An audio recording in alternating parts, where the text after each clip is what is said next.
Semoga kalian dalam keadaan sehat walafiat dan selalu dalam lindungan Allah Subhanahu wa Ta'ala.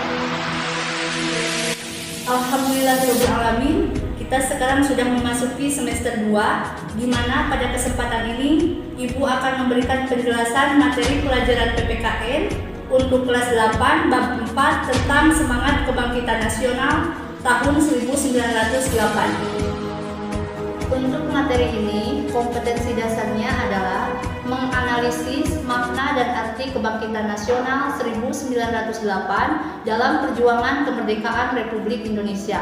Adapun tujuan pembelajarannya yaitu yang pertama, siswa mampu menguraikan kondisi bangsa Indonesia sebelum tahun 1908. Yang kedua, siswa mampu menjelaskan perintis kebangkitan nasional 1908 dalam perjuangan kemerdekaan Republik Indonesia.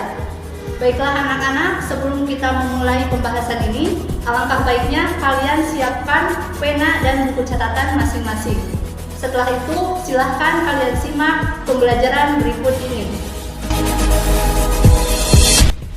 Suatu bangsa tidak akan berubah manakala bangsa tersebut tidak mau mengubah dirinya sendiri. Bangsa Indonesia tidak mungkin menjadi bangsa yang bebas merdeka seperti yang kita rasakan saat ini apabila tidak ada usaha untuk bangkit dan melepaskan diri dari penjajahan.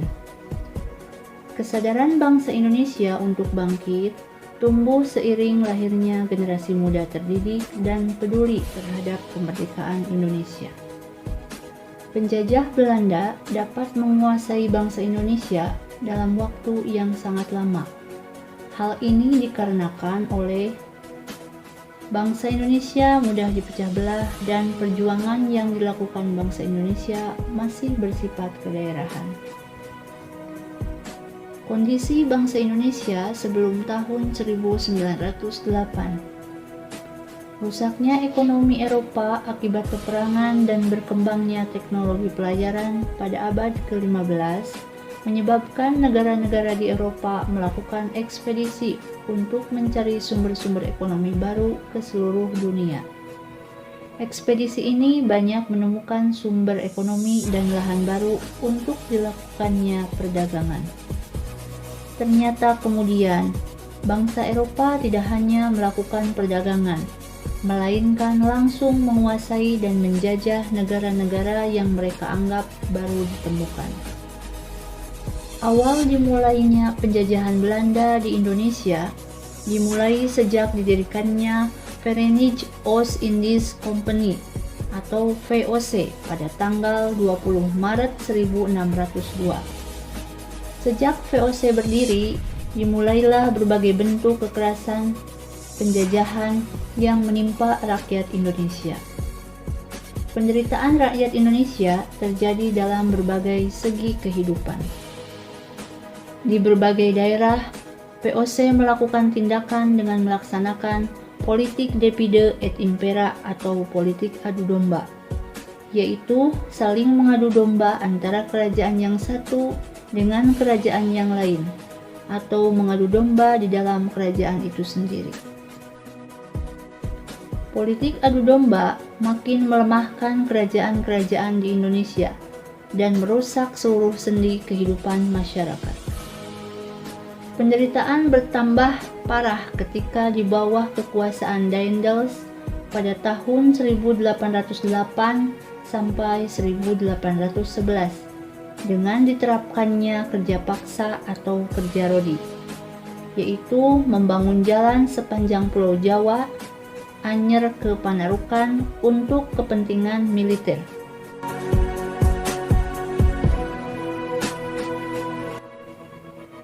Penderitaan pula dirasakan ketika di bawah pimpinan Gubernur Jenderal Hindia Belanda Van den Bosch tahun 1828 dengan diterapkannya kultur stelsel atau tanam paksa.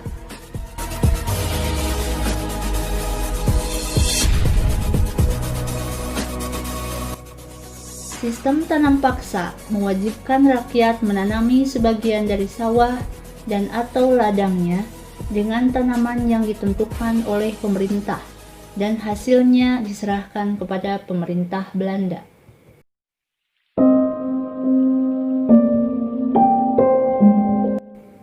Penderitaan bangsa Indonesia menumbuhkan benih perlawanan di berbagai daerah.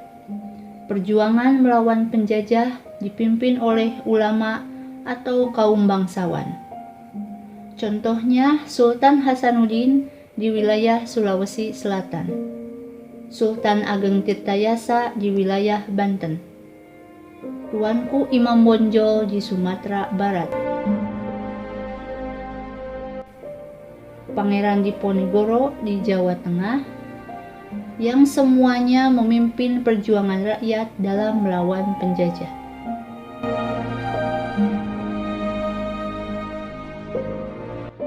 Perjuangan rakyat untuk mengusir penjajah belum berhasil. Hal ini disebabkan perjuangan masih bersifat kedaerahan dan belum terorganisasi secara modern.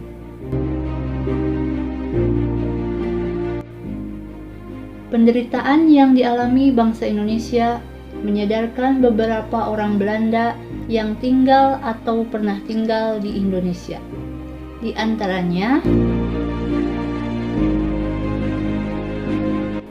Baron van Houvel, Eduardus Dekker, dan Mr. van de Venter.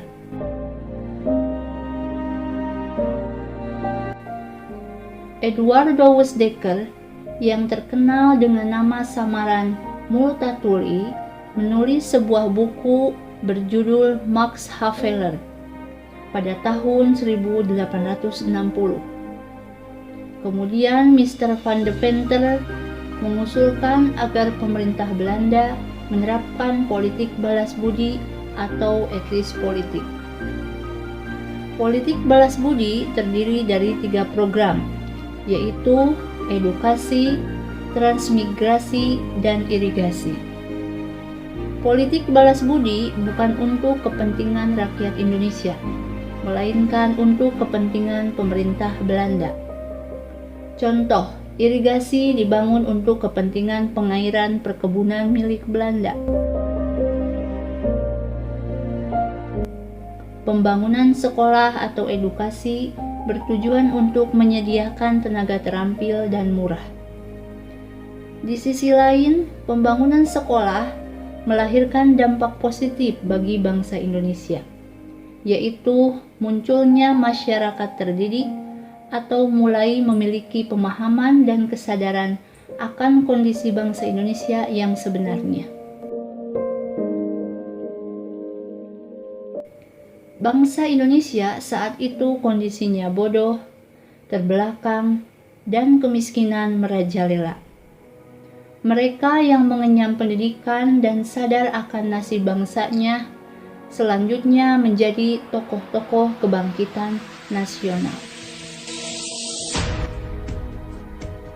Perintis kebangkitan nasional dalam perjuangan kemerdekaan Republik Indonesia.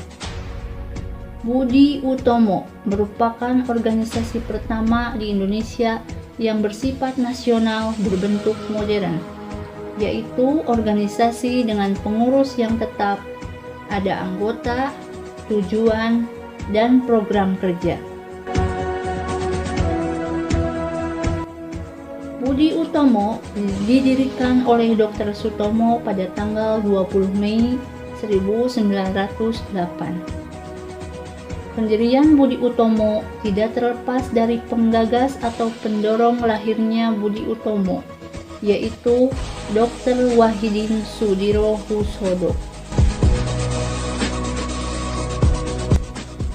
Dr. Wahidin Sudirohusodo merupakan dokter lulusan Stopia atau Sekolah Kedokteran Jawa yang menyadari bagaimana terbelakang dan tertindasnya rakyat Indonesia akibat penjajahan Belanda.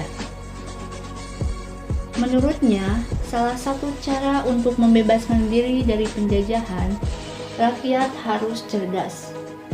Untuk itu, rakyat harus diberi kesempatan mengikuti pendidikan dan pengajaran serta memupuk kesadaran kebangsaan. Dr. Wahidin Sudirohusodo menggagas tentang perlunya mendirikan organisasi yang bertujuan memajukan pendidikan dan meninggikan martabat bangsa.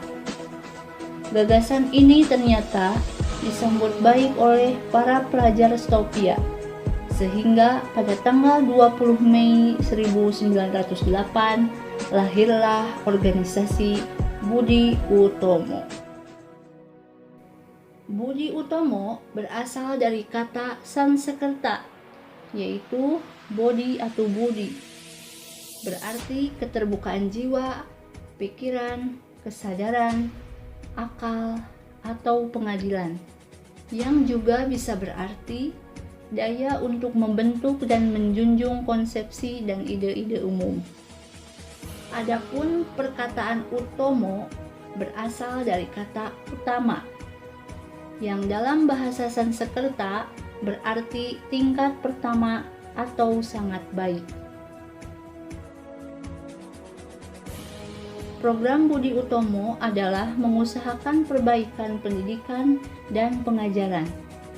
Akan tetapi, programnya lebih bersifat sosial, karena saat itu belum dimungkinkan melaksanakan gerakan yang bersifat politik. Besarnya pengaruh pergerakan Budi Utomo dalam perjuangan kemerdekaan Indonesia, Presiden Soekarno akhirnya pada tanggal 20 Mei 1948 menetapkan hari kelahiran Budi Utomo sebagai Hari Kebangkitan Nasional. Kebangkitan nasional pada awalnya dilakukan oleh para pelajar. Oleh karenanya, kalian harus meneruskan nilai-nilai kebangkitan nasional tersebut. Di antaranya, kita dapat bangkit dan mengubah diri menjadi lebih baik. Terima kasih atas perhatiannya. Tetap semangat, jaga kesehatan. Wassalamualaikum warahmatullahi wabarakatuh.